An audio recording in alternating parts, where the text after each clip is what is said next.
Yeah, I was a little late today. That's how come I'm not wearing my visor, but I still think my hair looks pretty good. What do you guys think? Well, like I said, Lisa do it this morning? Yeah, Zack. I had to rush out this morning. I had to take Jack to work up in Tyson's Corner. I'm not used to taking that commute in the morning. And then he's going to metro on over to the Nats game tonight. We're going to hit that if anybody's out there. And then he can just come home with us. We'll try to figure out his car and he can get to work tomorrow. How was that commute to Tyson's? I've never made that, but I'm sure it's not great with all the traffic and everything. From what he said, it was light today compared to normal. He used to get to work by 9, and we were there by 8:40. I'm working on this vision in my head of God saying they were like with the cape around him and Lisa doing his hair like this and putting the gel in it, powdering his face. We're recording today. I wish she would, but she doesn't. She does cut your hair, right? She does cut my hair. She cuts your hair. Does she get the straight edge and shave that beard for you? No, I do that myself. You don't trust her? Hell Been no. married too long? No way. I don't trust anybody with a straight edge on my face except for me. Does she use a Flowbee? Does she cut your hair with a Flowbee? No, but we got a nice. Is that what Nance uses? No, because my hair is, I've got the 1980s like Slick back. layered. All right, what do we got this week, Italian Mark? mafia. Yeah, we have a whole lot this week. Of course we're doing our Friday morning Blitz. Yep. And that we're going to do every Friday morning here on the podcast. So we'll talk about some of the college games, some of the pro games, fantasy, kind of dig into that a little bit, which, it is college football weekend. This is the first week. First week of college football. We still got another week before some really good NFL football kicks in. And it's the last week of preseason for the high school teams locally. So I think the debate, though, is that zero. So this morning, Scotty, you weren't here, and Zach said, hey, it's week 0 in the college football. I said, no, week 1. He goes, no, week 0. There's no such thing as week 0. 0 has no value. ESPN, hop in there. What do you guys refer to it as? Yeah, week so 0. he's on ESPN. ESPN says it's week 0. It's not week 0. It's week 1. Can we call Donnie? Can we call Donnie in the football expert? I think if you tell anybody, hey, we're on week 0, I don't think that means anything yet. Because not really. Outside of this Iowa State Kansas game, there's not really any football games on. Like the official start is next week. You don't discount week 1 by saying it's week 0 just because there's no real good games. I kind of like the week 0 for this week. I have to admit, I'm on Zack's side. Thank you, Scotty. Here. Thank you. I appreciate you very much. Mark has been on me. This Football Blitz podcast episodes, Mark has hammered me with every comment I've made. Well, we haven't even started talking about I kind of think it's just a dud week, so I give it a 0. I mean, there's one good game. For Zack, because remember last week he said that Fresno State was the one that he has high hopes for, and they kick off week 0. Yeah, they do play week 0 against Kansas. There's some hype around Kansas. The Fresno State Bulldogs are a 13-point dog. Wow. But they're playing Kansas. Kansas got some experience. The Daniels kid is their quarterback, Jalen Daniels, not to be confused with Jaden with the Commanders. Yep. But Kurt Warner's son is the quarterback, as I mentioned last week. E.J. Warner, for Fresno State, and he's got some experience. So I think they'll compete with Kansas. I mean, it's a group of 5 school playing a Power 5 school. So they're not expected to win that game, but I think they'll compete against Kansas and have a good chance to win that game. Well, if they're going to be your upset special on the year, like the guys to watch out for, I'm afraid you're going to be sad because you know who's going to win? Kansas. Well, it's all right. They can lose that game, and they still have a chance to be the group of 5 school that makes it in with 12 teams making the playoffs. So they could still get in at 11-1. So took a turn. Yeah, they sure could. It'd be a good game. I'm looking forward to watching it now. Yeah, I forgot that was your pick. Yeah, that was my pick. See? So I think they're the smaller school that can do well. And then, Good. of course, we got Iowa State, Kansas State. I mean, obviously 17-22, so we're kind of in the middle of the pack preseason. Ranked game early, like we talked about last week, those rankings don't necessarily mean a whole lot because we don't really know what these teams have. Well, we know both of those schools, based on how they did last year, how they performed the last several years, they should be in that mid-range somewhere. I think that's probably good. Somewhere in the conversation, I was talking with Donnie earlier, and he's a little upset that Penn State isn't number 1 because they returned so much talent. He's still a little bothered by Texas and Ohio State and those guys being up there, maybe ahead of Penn State with some unproven players. Look, the Penn State thing doesn't bother me half as much as when you see that the favorite going into week 1 with Texas, Ohio State is Ohio State, but you rank Texas number 1. I don't get it. It doesn't make sense. So it kind of devalues the rankings as we talk. Yeah, the preseason ones. Yeah. We've had this conversation a little bit off the camera, but what are your thoughts on maybe delaying the preseason rankings instead of coming out with those? Maybe 1 or 2 weeks before they officially rank teams to have a little better understanding. What are your guys' thoughts on that? It doesn't really matter to me. I think the rankings are fairly useless early. I think they're just kind of fun to talk about, so I'm fine with them coming out. I don't value them a whole lot, and that's not the only example. It's the first time that's happened. I remember when Georgia lost to Alabama by a couple touchdowns a couple years ago, and they came back and played again, and Georgia was a favorite the second time, and they'd already lost to Alabama by a lot, and Georgia ended up winning the game. So I mean, I think partially the reason that they're underdog is because Arch Manning hasn't been seen a lot, and I think a lot of value for Texas this year is based around Arch Manning, and a lot of people, they have him as the Heisman favorite this year. So I think people want to see him, and they think he might maybe be a little jittery against a big team in the first game, and maybe that's why. If they get the win here, they're going to be a unanimous number one, probably. Yeah, agreed. I'm with you. I think that it's just more fun than anything based on last year. It gets hype up. It gets us talking. Yeah, about that's the main thing, I think, is the preseason rankings just get you debating. And Yeah, I they agree. really mean nothing, right? When you look at it in the big picture, it means absolutely nothing. So fun to speaking talk of about. Dublin, Ireland, Saturday, Iowa State, Kansas State. Kansas State's favored by 3.5. Over under is 49.5. Scotty, what's your pick? What's your pick for that game?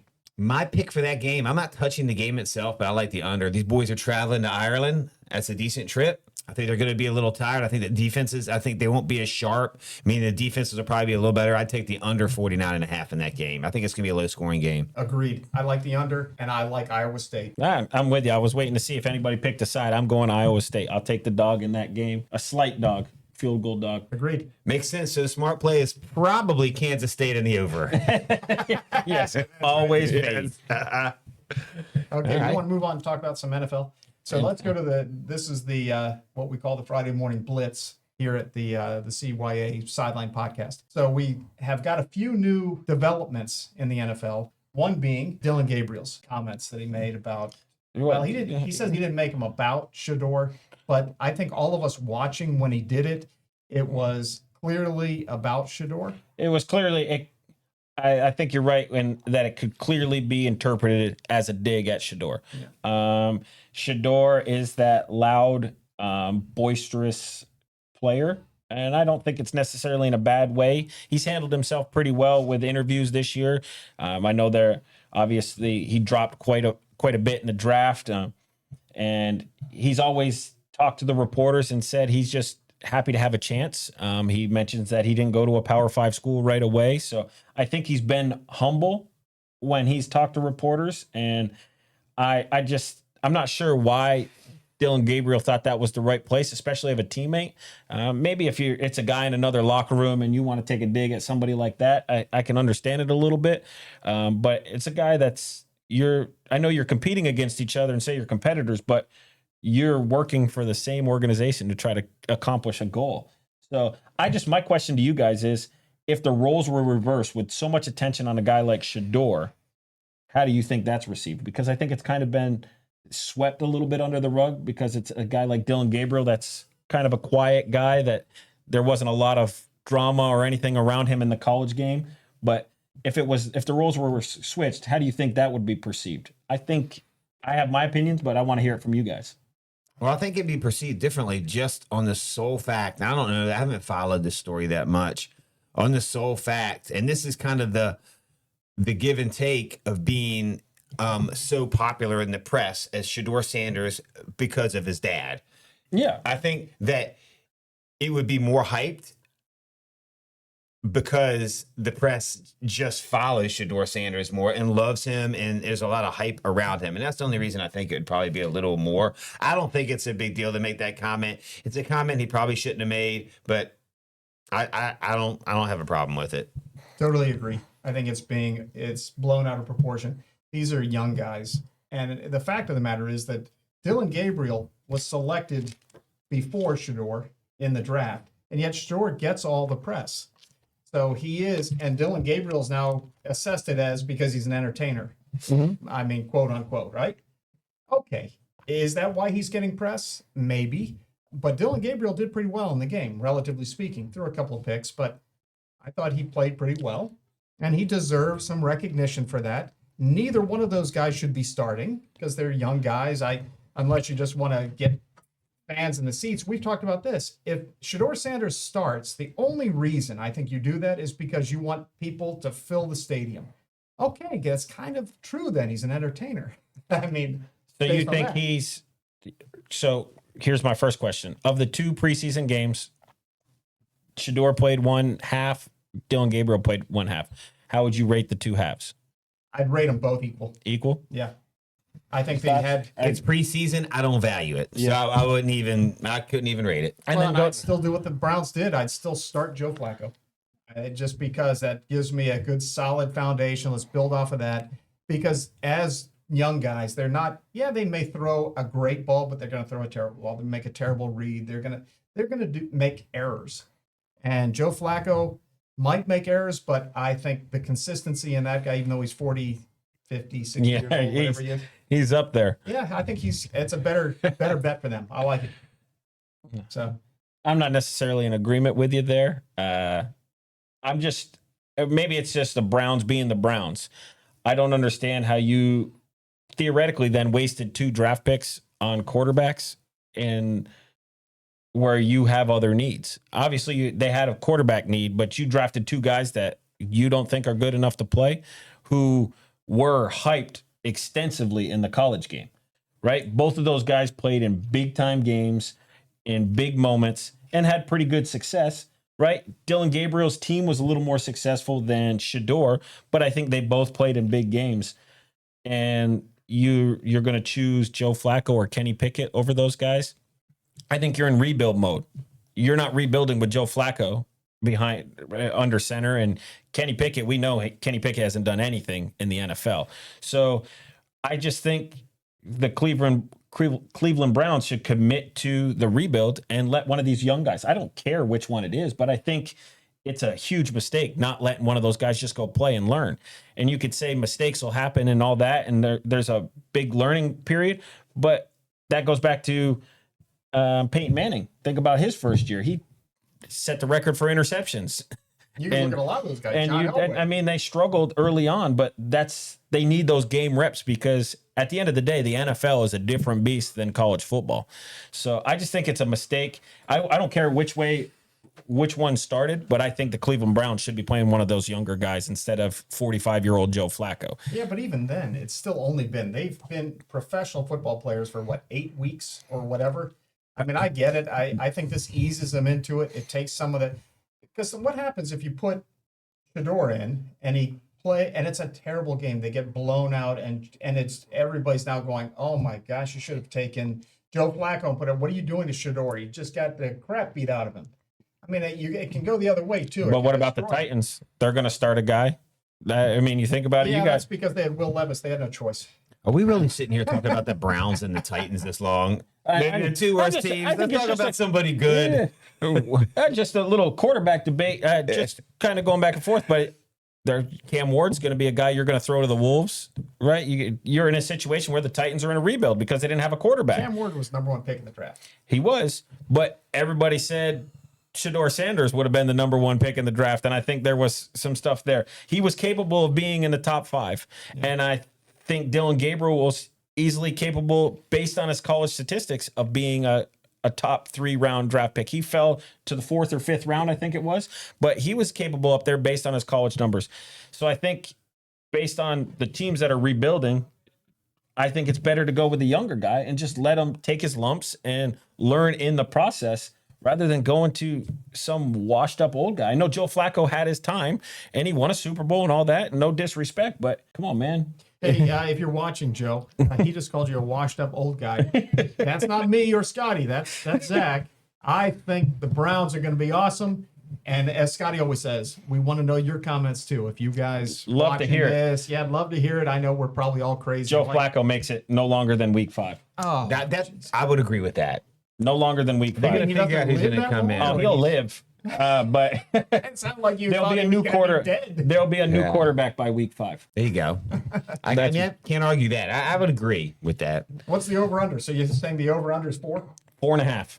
Okay, I'd take the over. I think he lasts. All right, we'll remember that. We'll come back to that. Yeah, we'll come back to that. Yeah. What do you say, Scotty? You take the under? I take the under. Okay. I take the under. Glad somebody agrees with me here. Let's talk about a good quarterback for a All second. right, go ahead. Let's change the topic here. I was thinking about this on the drive in. This is more related to fantasy football. I was thinking how quiet it's been this year about Patrick Mahomes in fantasy football. I'm Nobody is talking about him. He's dropped way down. For years, he's been the 1 or 2 quarterback. He's always been up there hyped. I think most people have him in the maybe 6 or 7 range of rated quarterbacks. Nobody's talking about him. What do you guys think about him this year? My question for you there would be kind of a question back at you would be, do you think it's like a little fatigue that people have kind of grown tired with Mahomes, that he's not in that wow mode anymore? He just... Well, that's not why you draft somebody in fantasy football, not based on wow or that. You're based on what their numbers are going to be this year. His numbers were a little down last year, I think. They were. But he also dealt with some injuries. Pacheco got hurt, which hurts them a little bit. Rashee Rice, Xavier Worthy was hurt. Travis Kelce didn't have a great year for whatever reason that was. But Patrick Mahomes, in my mind, is still, with all those weapons and Andy Reid, he's still a top 5 quarterback. So if I had a chance to draft somebody as a quarterback, I'm hoping to get outside of Josh Allen, Lamar Jackson, maybe Jalen Hurts because of their ability to run. Mahomes would be that worst, the 4th pick for me. Really? Yeah. What are your thoughts, He's Mark? up there. I think he's great. I mean, I would still put Burrow number 1, but Oh, yeah, Burrow's too. Yeah, I blanked on Burrow. Mahomes is a winner. He gets things done. He traditionally stays. I know he's a little hurt last year, but he plays and he stays healthy. I think, in fantasy-wise, there's somebody who could be a decent value pick. Yeah, look, Mahomes, Who's kind of been forgotten about. If Mahomes came to the Commanders tomorrow, I'd be the happiest guy in town. Take Mahomes over Daniels? Right now, Daniels is ranked higher in all fantasy. Would you That's take... because, well, wait a minute. So talking about fantasy, Mahomes I was talking about is fantasy. Mahomes is a winner. Yeah. So it's in my mind, it's a little different. They'll win the grind out games. And I mean, I don't know. We don't have enough intel yet on Jaden Daniels. I don't think he had a really, really strong season, but it was a rookie season. So we'll see what happens to him. But from the Mahomes standpoint, I fantasy wise, I can see them not scoring like they have. Like I told you last week, I think Travis Kelce is overrated now, given his age and given where we are in life with him. I don't think that they score as much this year. So I would say that the fantasy prognosticators have got it right. I think Mahomes should be down in that 10+ range, personally, in fantasy. Wow. Okay. That's a big one. That's Yeah. a big drop. All right. Well, I appreciate the insight, guys. I was just kind of curious your thoughts on Is he Mahomes. your quarterback in our league? Is that He is. He is. And I'm glad I have him because it's a dynasty league and he's still young. Absolutely. He's still young. He'll be around for a Let me tell you long something. time. Like I say, he's, as far as one of the best of 2 quarterbacks in the league right now, between him and Allen. I think they are probably the 2 best, right? If you're going to pick one of those guys, if you're You're talking Mahomes and Allen? Yeah. Like Scotty said, you got Joe Burrow there who slings it, and they score a lot of points in terms of fantasy. Okay, we'll throw him in the mix. There's the 3 best. Lamar Jackson because of rushing and passing. I mean, in my opinion, he should have been the MVP last year. Okay, let's go the 4 best. You're right. You're right. I love Lamar Jackson too. So I mean, there's some good players out there. Funny, awesome. Cool. Okay, we talked enough about football? Have we beat it down? So when we do this every week, it'll start to get a little bit more. There's going to be more content because now we're going to have games coming in. Yeah, when the games start coming, we'll have picks for both college and NFL. We'll have our plays of the week and our benches of the week. People we think you should probably consider sitting based on matchups and things like that. So we'll be your end-all be-all for your fantasy stuff, what to do or probably what not to do. And you know what? If you've got questions, if you're watching this and you just want to go after us a little bit with questions, you don't have to do it on social media. You can always just send us an email. Sideline at chantillyouth.org. Sideline at chantillyouth.org. So we'll take your questions and then we'll get Miss Heidi to respond because she's much more politically correct than we are. Right on. And I'm going to give you this parting lock as we leave. Because the games haven't started, so you got to put it in now. Take the under this year in Saquon Barkley's yards. It's over 1,400. I don't feel him getting there. You are loving that. You've been big on that one. Just a little quick, no need for discussion. Take that one to the bank, I people. love the little French sort of thing that you always do with Saquon. Yeah. He's got to correct himself every time on Barkley's name. Takes me 2 tries. So you're going on the under on 1,400 yards? It's at 1,400 and change. I'm going under. Rushing yards. What do you say, Zach? Scotty and I have actually talked about this off air. I'm in support of this. I think I've given Scotty the statistic of people that have run for the amount of yards and the amount of touches that Saquon had last year. None of them have gone over 1,500 yards. So the number is close. I think the Vegas has put the number at a good point. That's under 1,500. So I'm with Scotty. I like the under. I just think it's tough after a huge year, the amount of touches, the longevity of that season last year. I know they return a lot and everything, but I just think it's hard to duplicate that. So I'm with Scotty. I'm in the under. You guys are both wrong. It is the over. So everybody watch and make sure if you could get on right, that's a lock. He's going over 1,400. Over 1,400 yards. He's got to stay super healthy to do that. I just think they have too many weapons, and they've got them all healthy. They're just ready to roll. And I'm not an Eagles fan, as you know, although I am an Alabama fan, and that roster is becoming more Alabama. I mean, they bring in Mechie now, so now they've got Alabama receivers, they've got Alabama quarterback, Saquon, Penn State. Okay, we'll throw him in the Alabama mix, but I think Saquon is going to be money. I'll go along with Scotty since he gave us a lock on a futures. I've got one, and I've talked about it with him. Jameson Williams over 1,000 yards. I think his number is actually under 1,000 yards. It's like 900 or 800. Yeah, it's like 850. I think he's a sure lock to go over 1,000 yards. He did it last year on limited touches. I think he's going to get a whole boatload more of touches this year, and they're going to line him up at the slot, not just outside, and have him go over the top. So you got to be more creative than that, because last week you and I both said he's the man. So, well, yeah, I thought he was going to have a good year, but it's my lock to go over. Okay, I just mentioned with the futures to go along with the futures. Anything you like for somebody to put up big numbers this year? Who's your guy that you think is going to have a blowout year, Marcus? If I'm looking at everything fantasy wise, man, I mean, I think this year we're going to see some of these rookies that have come out recently, and I hate to say it because I know that you're all over this, but I think Travion is going to he could be the guy. But I'll tell you my real lock, wherever he ends up, Brian Robinson. I mean, this notion of getting rid of Brian Robinson and bringing in, JMC or whatever this rookie is called, I think it's interesting because Brian Robinson has been so strong in goal line. I mean, that's a big guy. He runs hard. He's done. Seems like there's something that we're not hearing that's going on there. He couldn't break tackles at the end of the year. We said it last week, and I think it's a move. I'm not opposed to it. I know you're a Commanders fan.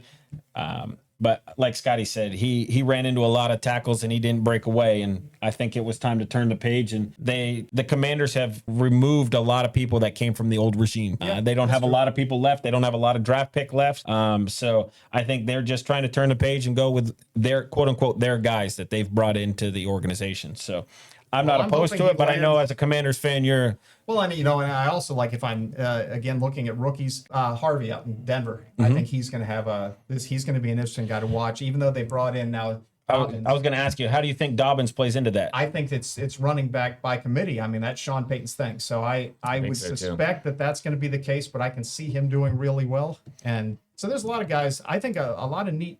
Look, that the wide receiver out of McMillan that you. Tate McMillan.